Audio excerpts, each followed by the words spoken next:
My wife told her friend I never cook at home, but I've brought restaurant dinner every day for 8 years, so I stopped bringing food just for her for a week, and her reaction changed everything. I'm 35 years old. I work as a cook at an Italian restaurant about 20 minutes from my house. And what happened a couple of months ago almost ended my 10-year marriage over something that sounds super stupid when I say it out loud, but in the moment, it felt like a stab in the back. You know, one of those you don't see coming. And that leaves you standing there wondering if the person who supposedly loves you actually values you, or if you're just there as part of the scenery. I guess I should start from the beginning, so you understand why something so seemingly small became such a big problem. I met Nicole when we were like 23 years old. She worked in an administrative office and I had just gotten my job at the restaurant. And the thing is that from the beginning, we had this super clear dynamic about who did what in the house. She's an early riser, like one of those people who gets up at 6 in the morning without an alarm and is ready to conquer the world before I even open my eyes. So naturally, she always took care of breakfast and lunch for the kids during the week. I, on the other hand, work shifts that can be brutal. I go in around 11 in the morning but get out around 9 or 10 at night, sometimes later if there are events or big reservations. And since I work at a restaurant, I have this huge advantage, which is that I can bring food home every day. It's not like I steal food or anything. I mean, my boss allows it because he knows that way. Employees eat well and bring fresh things to our families. So since Mason was born 8 years ago, literally every day that I work, I bring dinner home. Every single day. I'm not exaggerating when I say every day, seriously. There are days I bring pasta with that bolognese sauce that comes out perfect after years of practice. Other days, fresh-made pizza with leftover ingredients that are still top quality, or chicken parmigiana, or risotto, or whatever the chef prepared that day that I can pack well to take home. Actually, the kids, Mason and Isabella, who's 6, basically grew up eating restaurant food for dinner, and Nicole too, obviously. It was never a topic of conversation. It was never something she specifically thanked me for, or I expected a medal for. It was just part of our routine. You know what I mean? She makes breakfast, prepares lunches for the kids when they go to school, and I bring dinner. End of story. Or so I thought. Things got weird like 2 months ago. I think it was a Friday, because I remember the restaurant was packed and I got home later than usual, like 10:30 at night. Nicole had invited her friend Stacy over to drink wine at the house. They had that girls' night vibe where they gossip and talk about their lives while the kids are already asleep. Stacy is divorced. She separated like a year ago from a guy who, according to her, was super lazy and never did anything around the house. And since then, every time she comes over, she has this kind of bitter attitude about men in general. But well, she's been Nicole's friend since college, so I guess I have to tolerate her, even though sometimes she says things that throw me off. I arrived with dinner, as always. This time I had brought some eggplant parmigiana that had turned out incredible and some caprese salad. I left everything in the kitchen and said hi to Nicole and Stacy, who were in the living room with their wine glasses. I went to say hi to the kids who were already asleep. I changed clothes because after 8 hours in a commercial kitchen you smell like garlic, olive oil, and sweat, no matter how much deodorant you use, and when I came down I heard they were talking in the living room. I had no intention of eavesdropping or anything. I was literally just going to grab water from the kitchen, but I heard my name and I stood there in the hallway like an idiot. Stacy was saying something about how her ex never cooked, that she always had to do everything in the house, and then she asked Nicole, "Hey, but Christopher cooks at home, right? I mean, he works at a restaurant. He must prepare things for you all the time." And that's where everything went to hell, because Nicole laughed, like that kind of mocking laugh, and said, "Oh no, Christopher doesn't cook at home at all. He comes home tired from work, and the last thing he wants is to see a stove. Basically, he never cooks." And Stacy laughed too and said something like, "Oh well, how typical. Professional chefs never cook at their homes. It's like the cobbler who goes barefoot, or however that saying goes." I stood there in the hallway, feeling the blood rush to my face, and I swear it was like someone had thrown a bucket of ice water on me. I couldn't believe what I had just heard. There I was. I had just arrived after an almost 10-hour shift. I had brought dinner for the whole family like I do literally every day for years. And my wife was sitting there telling her friend that I don't cook at home, that I never cook. The truth is, I felt so angry and hurt that I didn't know what to do. I could go in and make a scene right there, but Stacy was there, and I didn't want to create drama in front of her, so I just grabbed my water, went straight to the bedroom and stayed there thinking about what had just happened. That night I couldn't sleep well. I tossed and turned in bed thinking if I should say something or if I was overreacting, but the more I thought about it, the angrier I got, because the thing is that yes, technically I don't cook at home, in the sense that I don't turn on the stove and prepare something from scratch when I get home from work. But bringing restaurant food every day is not a small thing, you know? It's not like ordering delivery or stopping by McDonald's on the way home. I prepare that food. I mean, I literally cook those things at the restaurant. I pack them carefully so they get home well. I bring them hot or heat them up when I arrive. And that's been our family dinner for years. And that doesn't count as cooking? That's nothing to her? The next morning was Saturday. Stacy had already left. The kids were watching cartoons in the living room, and Nicole was in the kitchen preparing breakfast as always. I went up to her and said, "Hey, I need to talk to you about something I heard last night." She looked at me kind of confused and said, "What thing?" And I told her, "I heard what you told Stacy about how I never cook at home." She stayed quiet for a moment. I think she turned a little red, and then said, "Oh, Christopher, it was just casual conversation. I didn't mean it seriously." And that's where I started to get angrier because I told her, "What do you mean you didn't mean it seriously? You told your friend that I don't cook when you know perfectly well that I bring dinner to this house every day, every night, for years. That's cooking, Nicole." She kinda got defensive and told me, "Well, but technically you don't cook here at home. You bring food from work, which is different." And I told her, "Different how? Do you think that food appears magically? I prepare it, I cook it. The fact that I do it at the restaurant and not here doesn't mean I'm not cooking for this family." And she rolled her eyes, literally rolled them like I was being ridiculous or overreacting, and told me, "Oh, please don't make this bigger than it is. It was just a conversation with Stacy. You don't have to get so upset."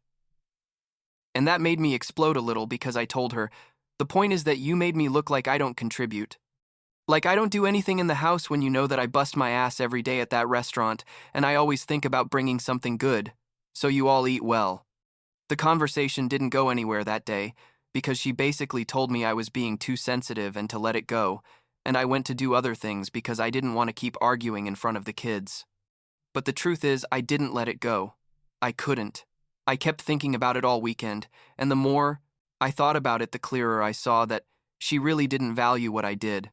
For her, bringing dinner every day was something so normal, so taken for granted, that she didn't even consider it as a real contribution to the house.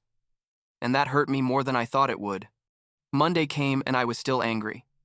So I made a decision that Nicole probably thought was super immature, but that made total sense to me at that moment.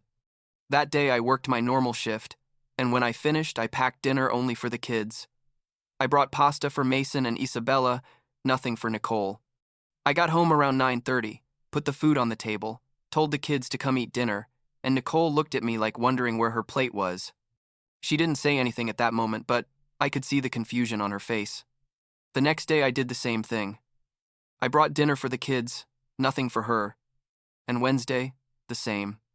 By Thursday, Nicole was visibly upset. She was making herself something quick in the kitchen like a sandwich or a salad while the kids ate the food I had brought. And I could feel the tension in the air that was thicker than the Alfredo sauce I had brought that day. But neither of us said anything yet. It was like this silent standoff where we both knew something was wrong, but nobody wanted to be the first to admit it. Friday night, Mason, who's super observant for being 8 years old, asked me at the table, "Dad, why don't you bring dinner for Mom anymore? You only bring for me and Isabella." And that's when it hit the fan, because Nicole looked at me with that face like, "Now you're going to have to explain this." And I told Mason, "Ask your mom why. She knows." Nicole got up from the table all angry and went to the living room, and I finished dinner with the kids trying to act like everything was normal, even though obviously it wasn't. That night, after the kids fell asleep, Nicole confronted me. She told me this was ridiculous, that we had been in this absurd situation for almost a week, and that we needed to resolve it like adults. And I told her, "Look, if bringing dinner home doesn't count as cooking according to you, then I guess you don't need me to do it for you. The kids do appreciate it, so I keep bringing food for them. but you can manage on your own if you think what I do has no value." She stayed quiet for a moment and then told me something that really surprised me. She said, "Are you seriously going to keep this up? How long do you plan to punish me for a stupid comment I made with my friend?" And that's where I told her something I had been thinking all week. I told her, "Nicole, it's not about the comment itself. It's about the fact that I realized you take what I do for granted. You've never thanked me for bringing dinner every day. You've never acknowledged that this is something I do for this family. You simply assume it's my obligation, and that's it. And when you had the opportunity to acknowledge it in front of your friend, you preferred to make me look like someone who doesn't do anything. That's what hurts me, not the joke itself, but realizing that you really don't value my effort."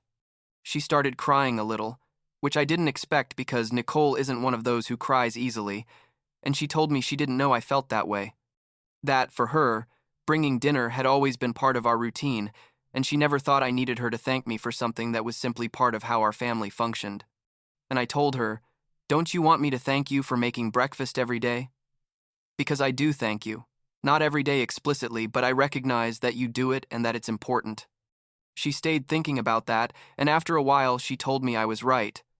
That she had gotten so used to me bringing dinner that she stopped seeing it as something special or as an effort on my part. Sunday morning, we had a longer and calmer conversation. Nicole apologized to me, kind of reluctantly at first, but then more genuinely. She told me she understood why I had gotten so upset and that it wasn't her intention to make me feel not valued. She explained to me that when Stacy asked her if I cooked at home, she felt like this weird pressure to fit in with Stacy's narrative that all men are lazy and don't help around the house. So, instead of defending what I really do, she preferred to make the joke and go along with her friend. Which is an explanation, but not an excuse, you know. But at least it helped me understand where it was coming from. I told her I accepted her apology, but that I needed her to really understand that what I do is not a small thing. That bringing quality homemade restaurant food every day requires effort, planning, and that I do it because I care that my family eats well. She promised me she understood and that she was going to make a better effort in recognizing and appreciating what I contribute to the house. Monday, I went back to bringing dinner for everyone, including Nicole, and things started to normalize again. But here comes the part that made me feel like all the drama had really been worth it.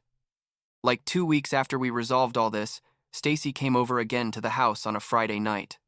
I arrived with dinner as always. This time, I had brought some ravioli stuffed with ricotta cheese with cherry tomato sauce that had turned out amazing. I greeted them both and went to change clothes.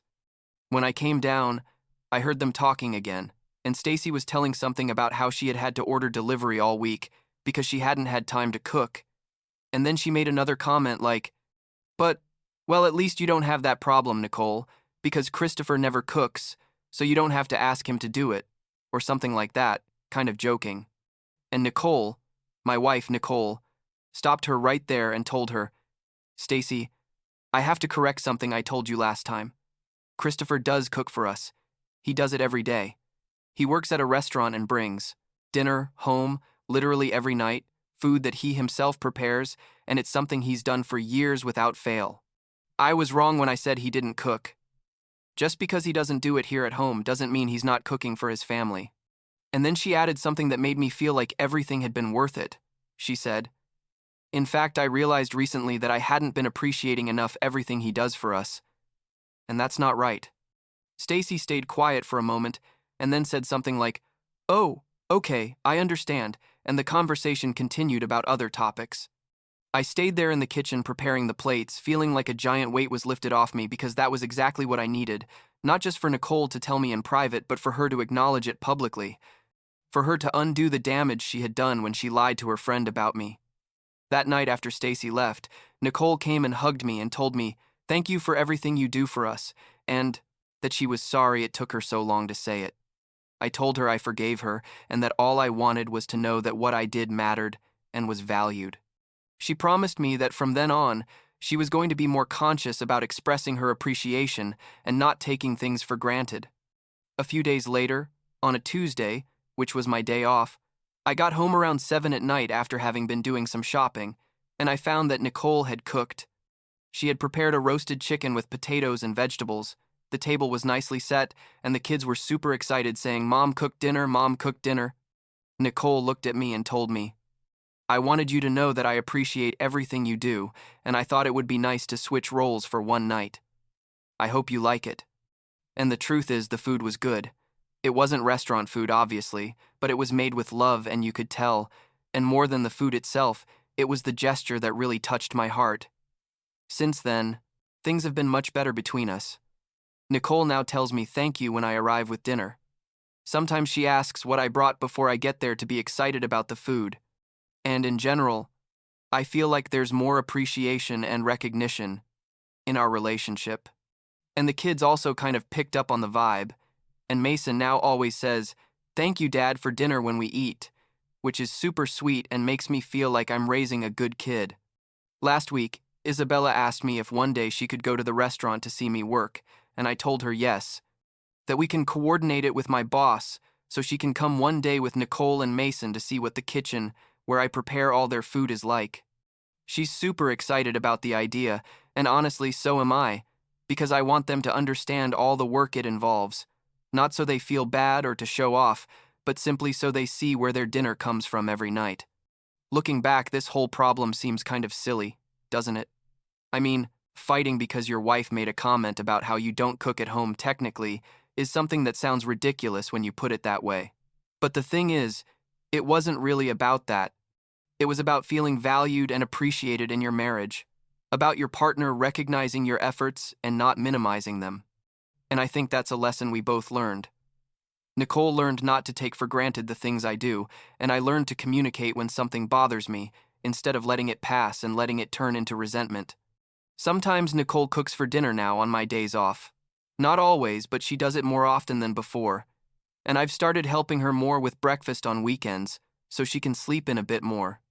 It's like all this drama helped us find a better balance and a better mutual appreciation of what each one contributes to the family. The kids are definitely happier, because there's no more tension in the house. And the truth is, I'm happier too. Stacy still comes over from time to time, but Nicole doesn't let herself get carried away by her negative comments about men anymore. In fact, the last time she was here and started with her spiel about how all men are useless, Nicole interrupted her and told her that not all of them are like that, and that she was very lucky to have a husband who cares about his family. It made me feel good to hear that. I'm not going to lie. Last night, while we were having dinner with the ravioli I had brought from work, yes, ravioli again, because they're Isabella's favorite, and she always asks me to bring more. Mason asked me if when he grows up he could learn to cook like me. I told him, of course, that it would be great to teach him. Nicole looked at me from the other side of the table and smiled, and in that moment, I felt like everything was okay. That we had overcome that weird bump and come out stronger on the other side. And that, I guess, is what matters at the end of the day.